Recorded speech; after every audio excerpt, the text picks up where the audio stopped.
আসুন আজকে আমি আপনাদেরকে একজন কিংবদন্তির গল্প বলি। খেপা ছেড়ে গেলে মনের মানুষ আর তো পাবো না, না না যেতে দেব না।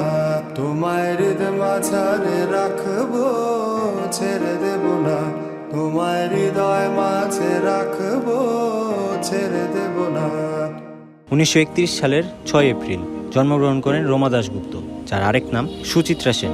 ছোটবেলা থেকে তার প্রতিভা আলাদা ছিল। বাংলা চলচ্চিত্রে ঢোকার পরে তিনি হয়ে ওঠেন ওমর রানী।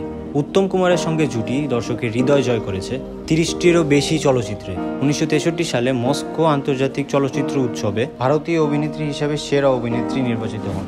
1978 সালে শীর্ষে থাকা অবস্থাতেই বাংলা চলচ্চিত্র জগৎ থেকে অবসর নেন। আজও পাবনার গোপালপুর হেমসাগর লেনে তার পৈতৃক বাড়ি সুচিত্রা সেন স্মৃতি সংগ্রহশালা সংগ্রহীত রয়েছে। পাবনা মানুষের জন্য পাবনা শুধু একটি জন্মভূমি নয়, এটি সেই স্থান যেখানে এক কিংবদন্তির গল্প শুরু হয়েছিল।